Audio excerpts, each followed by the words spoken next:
Before I begin, I want to thank Professor Terci, Rector Jana, Dean Dibra, Ilda, Tidia, thank you very much for your help. Thank you to the department and I think to the British Council for their sponsorship, I suspect. How many of us here are undergraduate students? Undergraduates, BA students? Almost all of them. Who is not a faculty member? BA students. MA students? MA students? And how many of you did the American Literature course last year? All of them. Oh, good. Oh, good.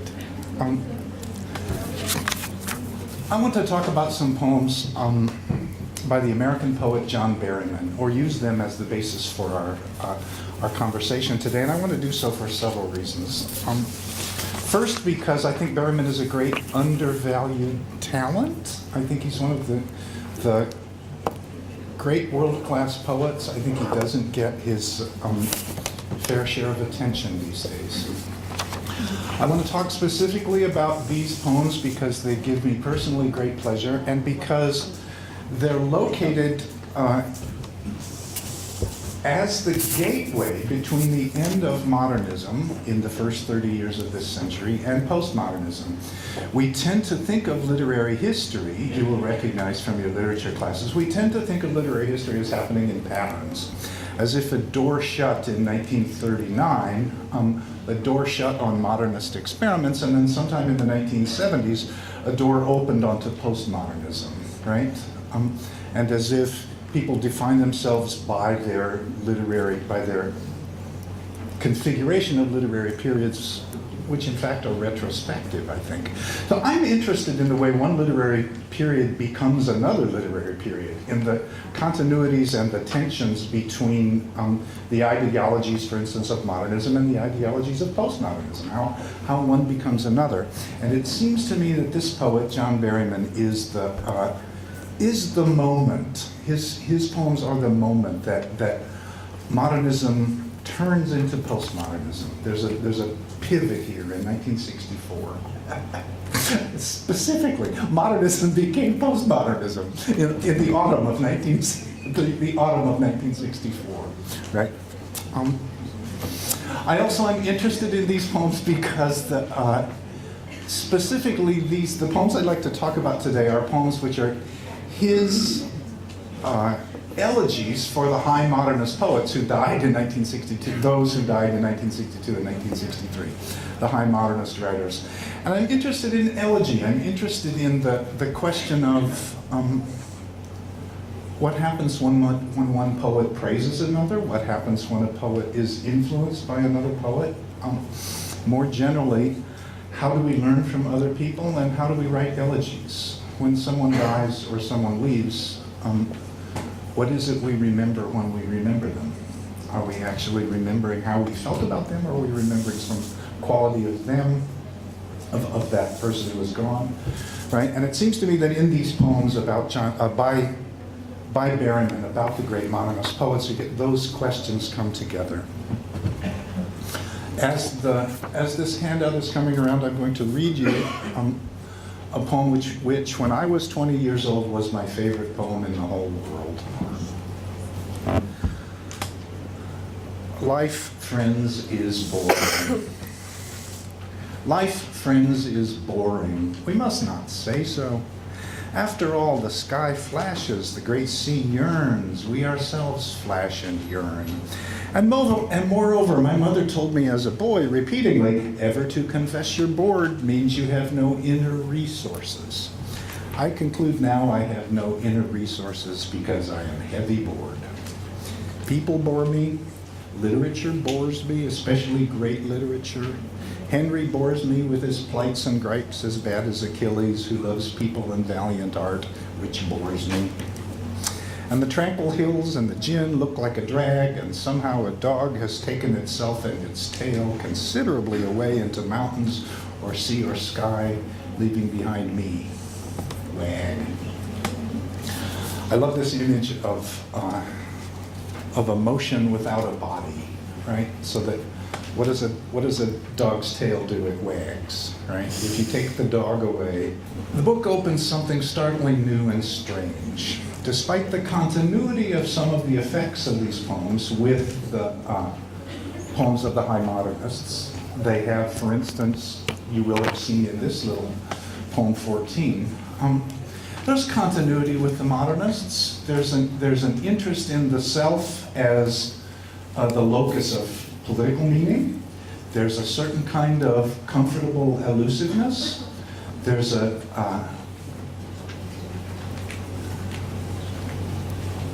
there is a metrical irregularity, which is built basically on an iambic line, but with a flexible rhyme scheme. There is a suggestion that the poem speaks to the sonnet form, but doesn't exactly replicate the sonnet form.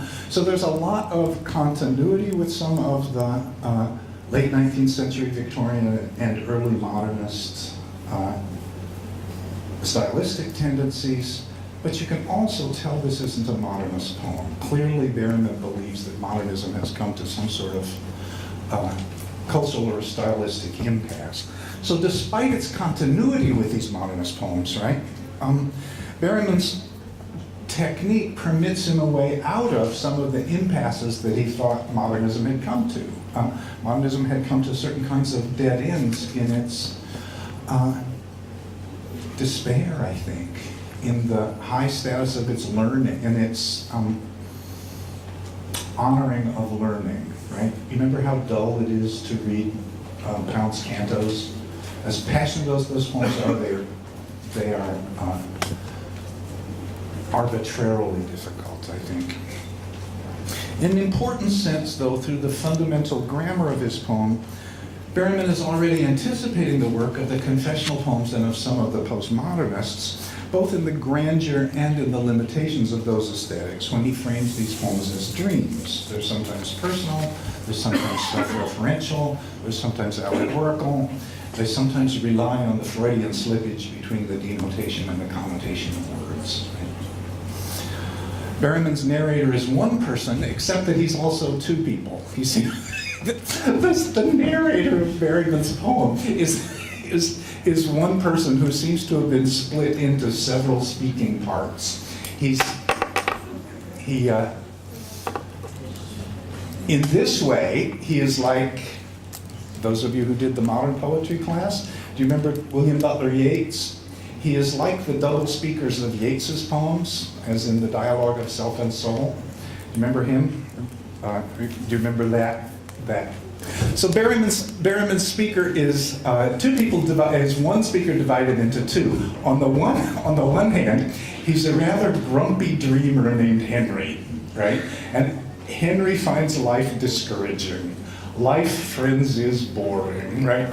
So on the one hand, Henry grumbles all the time, but he has a sort of sweetness about him, so that sometimes he's called Henry, and sometimes he's called Pussycat, right? And sometimes he's called Henry Pussycat.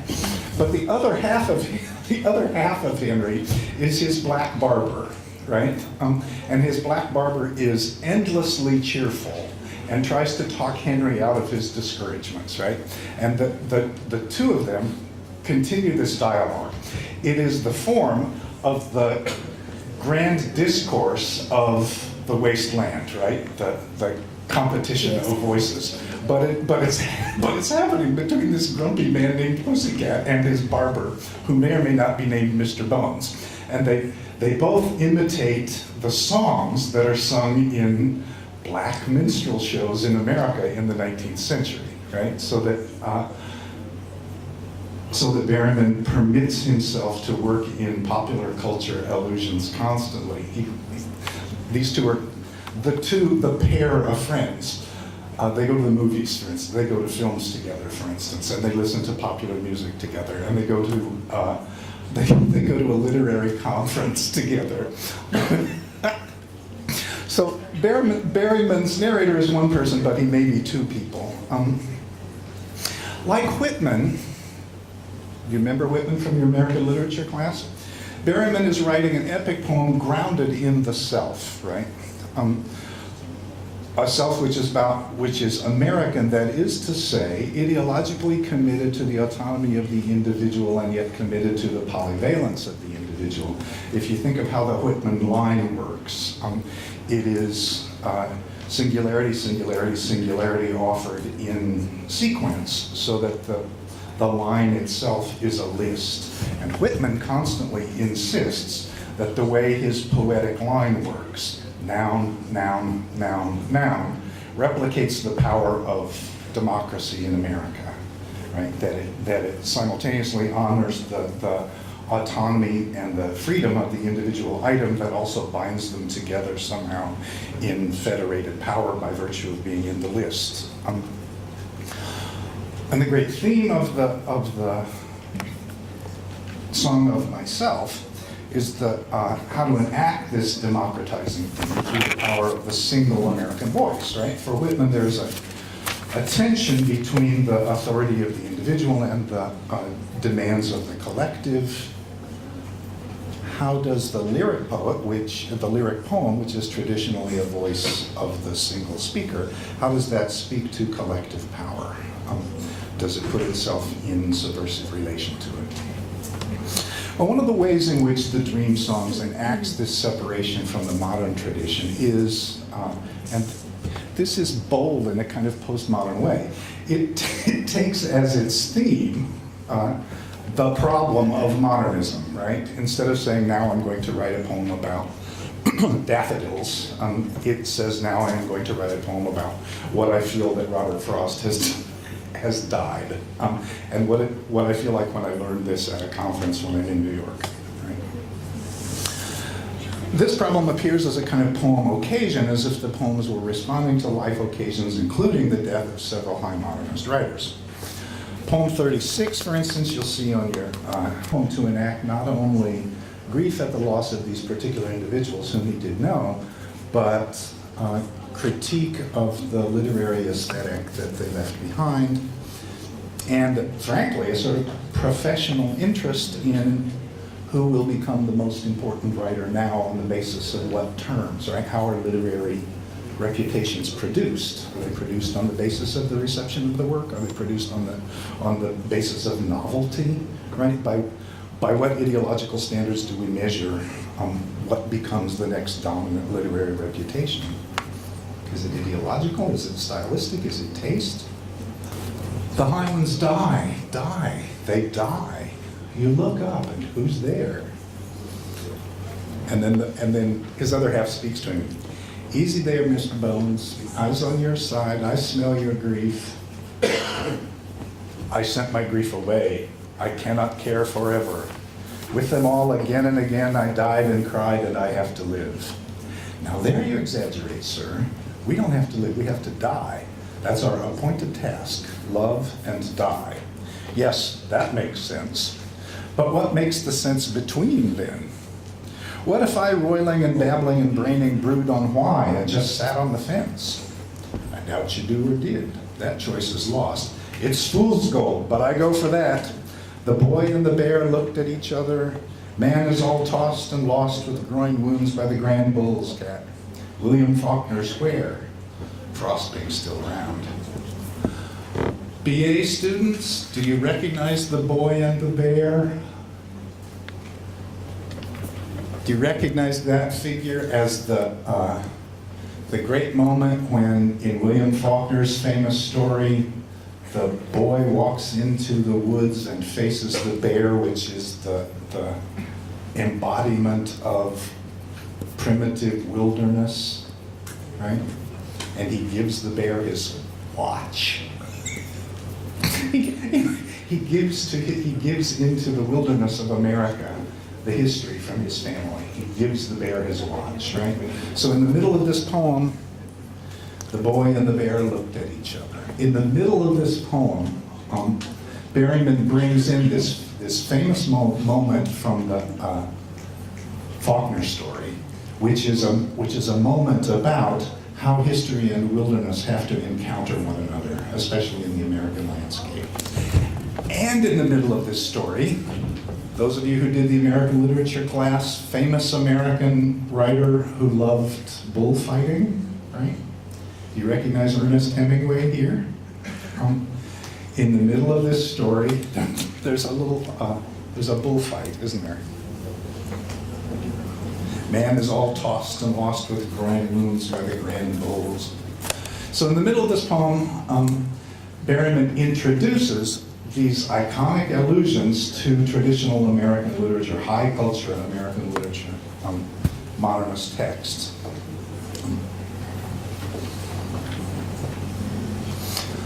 And the two of them discuss the implications of these moments that these two grand modernist writers died, Henry in sublime despair, and his companion typically more down to earth. The high ones die, they die, you look up and who's there? Easy, Mr. Bones, eyes on your side, I smell your grief.